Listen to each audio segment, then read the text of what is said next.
Assalamualaikum warahmatullahi wabarakatuh. Saya Siti Zura dari kelompok D atau kelompok 5.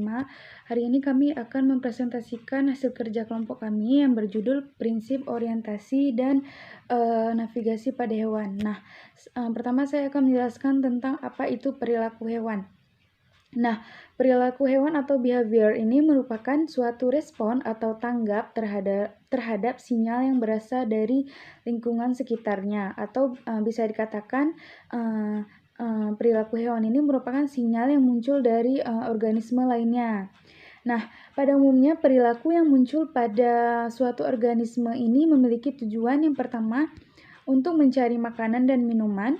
Yang kedua itu untuk mendapat dan menjaga daerah teritorialnya. Kemudian untuk melindungi diri dan untuk bereproduksi demi kelangsungan hidupnya. Nah, berkenaan dengan respon tingkah laku ini yang terjadi dapat tingkah laku yang terjadi dapat dibagi menjadi dua. Yang pertama itu ada innate. Nah, innate ini sendiri merupakan perilaku atau suatu potensi terjadinya perilaku ini yang telah ada di dalam satu individu. Nah, innate ini merupakan perilaku atau suatu potensi perilaku yang ada atau yang sudah ada dalam diri suatu individu. Nah, perilaku ini timbul karena bawaan lahir dan berkembang secara tetap atau pasti. Perilaku ini tidak memerlukan proses belajar. Nah, namun seringkali terjadi pada saat baru lahir. Nah, perilaku ini terjadi seringkali pada saat hewan ini baru lahir. Dan perilaku ini bersifat genetis atau keturunan. Nah, yang kedua itu ada insting. Nah, insting ini merupakan perilaku innate klasis yang sulit dijelaskan. Walaupun demikian, terdapat beberapa individu, terdapat beberapa insting yang merupakan hasil pengalaman, belajar. Dan ada pula yang merupakan insting ini faktor dari keturunan.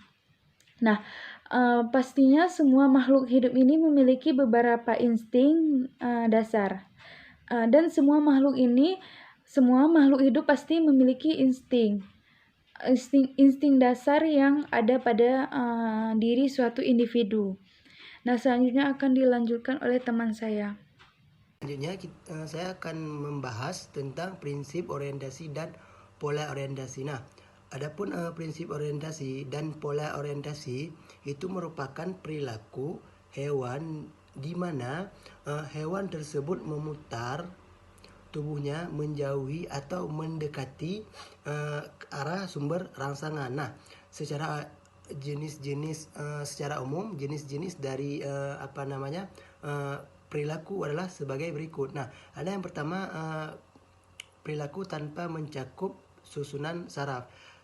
Nah, adapun perilaku tanpa mencakup susunan saraf ini, yang pertama ada kinesis, yang kedua ada taksis. Nah, taksis ini merupakan di mana menyederhanakan bentuk yang paling mendatar. Misalnya dia dibagi atas dua, ada yang jenis orientasi positif, ada orientasi negatifnya. Nah, di mana yang orientasi positifnya itu yaitu hewan mendekati sumber rangsangan. Nah, di mana sedangkan yang yang negatifnya hewan menjauhi dari sumber rangsangan. Nah, untuk yang positifnya biasanya hewan mendekati sumber rangsangan untuk melakukan misalnya untuk melakukan kawin ataupun mencari makan. Nah, sedangkan yang negatifnya yaitu di mana hewan menjauhi dari sumber rangsangan karena untuk kelangsungan hidup, biasanya perubahan suhu dan lain sebagainya. Nah,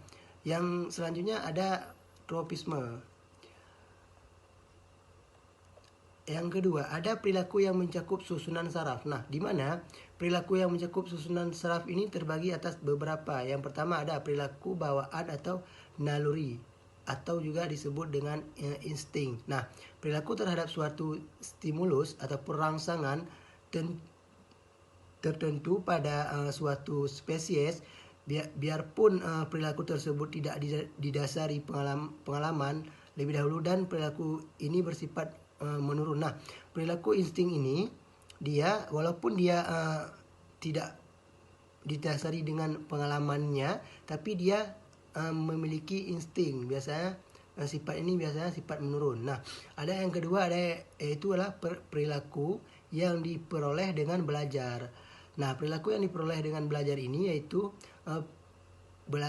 perilaku yang diperoleh atau sudah dimodifikasi karena pengalaman hewan yang bersangkutan yang mengakibatkan suatu perubahan yang tahan lama dan dapat juga bersifat permanen. Nah, yang ketiganya ada perilaku dengan menggunakan akal. Nah, di mana perilaku yang menggunakan akal ini pada dasarnya dianggap bahwa suatu ciri yang membedakan hewan dengan manusia adalah pada akal ataupun pada bahasanya. Nah, banyak hewan yang memiliki mekanisme pemberian isyarat yang mendekati ciri bahasa, misalnya pada lebah dengan tariannya, nah dan lain sebagainya. Nah, yang selanjutnya yaitu ada perilaku sosial. Nah, ini yang terakhir ya, perilaku sosial. Nah, di mana perilaku sosial ini yang dilakukan oleh suatu individu atau yang lebih yang menyebabkan terjadinya interaksi antara individu dan juga antara kelompok. Nah, ini ya perilaku sosial. Nah, itu yang dapat saya sampaikan. Selanjutnya akan dijelaskan oleh. Baiklah, pada tahap selanjutnya yaitu menghindari predator. Ada sekelompok kecil hewan yang masuk pada super predator yang tidak takut pada predator yang lain, tetapi pada akhirnya musuhnya adalah manusia. Pada umumnya, cara utama hewan menghindari musuh adalah dengan berlari atau terbang. Pada hewan yang tingkat tinggi, melarikan diri dari predator adalah merupakan perilaku yang belajar, seperti kucing dan anjing. Adapun beberapa perilaku tersebut ialah: 1. Perilaku altruistik. Perilaku ini lebih mementingkan keselamatan kelompok daripada dirinya. Yang kedua, perilaku kamuflase atau penyamaran, merupakan penyesuaian diri dengan lingkungannya. Perilaku yang diperoleh. Yang ketiga, perilaku yang diperoleh dengan belajar atau animal reasoning and learning. Yang keempat, perilaku dengan menggunakan akal. Selanjutnya ada sistem navigasi hewan. Sistem navigasi hewan ini adalah sistem yang mempermudah untuk mengetahui suatu tempat, atau dengan kata lain, navigasi ini adalah pemanduan untuk hewan yang menentukan kedudukannya atau posisinya. Setiap hewan yang kembali ke tempat setelah melakukan perjalanan panjang atau dia kembali ke tempat yang semulanya lagi, itu merupakan salah satu kemampuan navigasi yang dimiliki oleh hewan. Ada macam-macam navigasi hewan. Setiap hewan memiliki sistem navigasi yang berbeda-beda. Ada yang memanfaatkan bau, cahaya matahari, bahkan juga ada yang memanfaatkan gelombang ultrasonik. Gelombang ultrasonik ini adalah suara atau getaran frekuensi yang sangat tinggi. Ada beberapa contoh hewan yang memiliki kemampuan navigasi. Yang pertama ada belut, ada kelelawar, ada burung, kemudian juga ada sejenis burung yang di pantai, kumbang, dan semut gurun Sahara. Contohnya pada kelelawar. Kelelawar ini hewan yang mampu mendengarkan ultrasonik dengan di atas 2000 Hz. Jadi dia menggunakan navigasi gelombang ultrasonik. Sekian presentasi dari kami. Jika ada kekurangan kami mohon maaf, dan jika ingin bertanya silakan untuk bertanya. Assalamualaikum warahmatullahi wabarakatuh.